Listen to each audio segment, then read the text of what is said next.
La séance de ce jour est consacrée aux composés carbonylés, les cétones.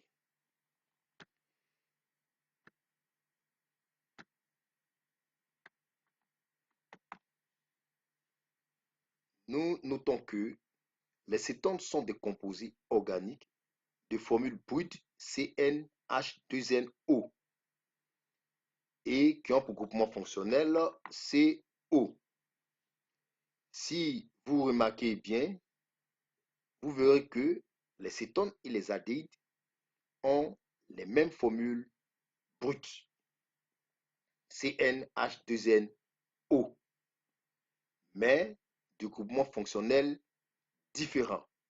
Pour l'aldéhyde, c'est le CHO. Pour l'acétone, c'est le CO. Nomenclature des cétones. Pour nommer les cétones, la première des choses à faire, c'est d'identifier la chaîne la plus longue qui comporte notre groupement fonctionnel. Ensuite, nous devons numéroter la chaîne la plus longue de telle sorte que le groupement fonctionnel CO est l'indice le plus bas possible. Ensuite, le nombre de carbone dans la chaîne principale détermine le nom de l'alcane correspondant. Et une fois que vous avez le nom de l'alcane correspondant, vous remplacez le E final de l'alcane correspondant par le ON pour indiquer qu'il s'agit des cétones.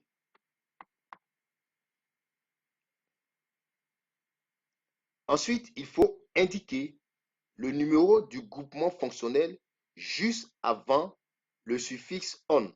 Donc, après avoir enlevé le E de l'alcane correspondant, vous indiquez le numéro de la position du groupement fonctionnel et ensuite le suffixe ON. Enfin, les composés ramifiés doivent, eux, avoir les indices les plus bas possibles. Et les indices sont indiqués avant le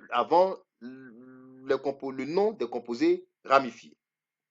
Donc, vous avez le numéro ou les indices des composés ramifiés. Ensuite, le nom des composés ramifiés, suivi du nom de l'alcane correspondant à la chaîne principale, en enlevant le E. Ensuite, le numéro ou l'indice du groupement fonctionnel. Et enfin, le suffixe ON. Voyons un exemple. Nous avons notre composé cétone. Nous remarquons que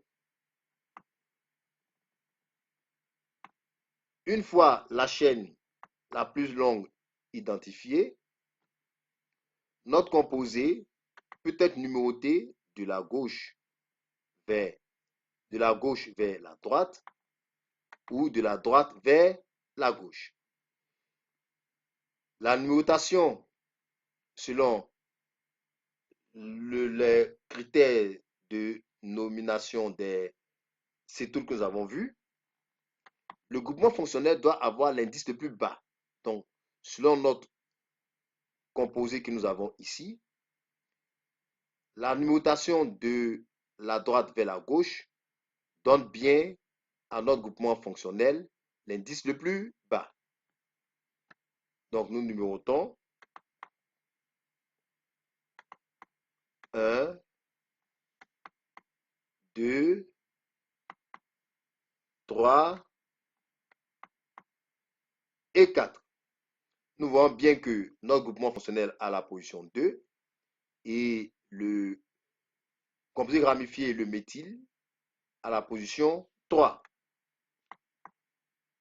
Allons-y donc. ici, la chaîne principale comporte 4 atomes de carbone. Donc, l'alcane qui correspond à 4 atomes de carbone est le butane. Ensuite, nous enlevons le E du butane et ce qui nous donne le butanone, puisque nous remplaçons le E par le on. Pour indiquer que notre composé ici est une cétone.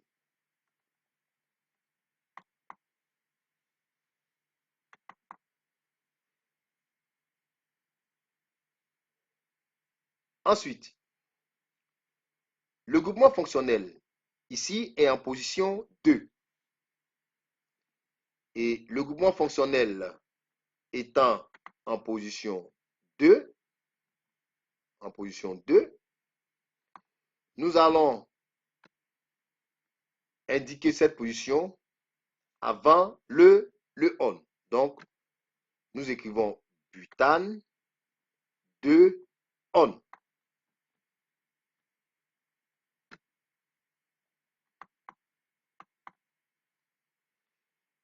Nous avons aussi un composé ramifié qui est le méthyle en position 3. Donc, ce qui nous donne le 3-méthyle. Et tout cet ensemble nous donne enfin le 3-méthylbutane 2-on, puisque nous avons dit que nous indiquons premièrement le numéro du composé du substituant, du composé ramifié. Ensuite, le nom du composé ramifié, ici le méthyle. Par la suite, le nom de l'alcane correspondant au butane, en enlevant le E. Puis, le numéro de la position du groupement carbonyle, donc 2. Et enfin, le on qui indique qu'il s'agit d'une cétone, donc le 3-méthylbutane 2-on. Un deuxième exemple, nous avons ce composé. Et ce composé, nous avons 2 composés ramifiés. Donc, nous numérotons, après avoir identifié la chaîne la plus longue, 1, 2, 3, 4, 5 et 6. Donc, 6 atomes de carbone. L'alcane qui correspond, c'est l'hexane. Et comme ici, il s'agit d'une cétone, nous enlevons le E de l'alcane pour ajouter le suffixe on, donc l'hexanone. Ensuite, le composé carbonylé, le groupement carbonyle, le groupement carbonyle est en position 3, ce qui nous donne l'hexa 3-on. Nous poursuivons.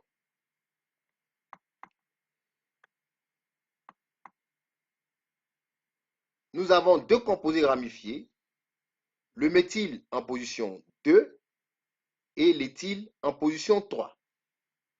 Entre le méthyle et l'éthyle, qui est-ce qu'il faut indiquer premièrement? Nous avons dit qu'il faut respecter l'alphabet pour les substituants. Donc, premièrement, l'éthyle, puisque le E vient avant le M. Donc, l'éthyle et ensuite le méthyle. Lorsque nous indiquons l'éthyle, il faut premièrement indiquer sa position. Donc, 3-éthyle. Ensuite, le méthyle par la suite, met son numéro avant. Donc, 2-méthyle, ce qui nous donne le 3-éthyle, 2-méthyle. Et tout ceci en définitif nous donne le 3-éthyle, 2-méthyle, hexane 3-on.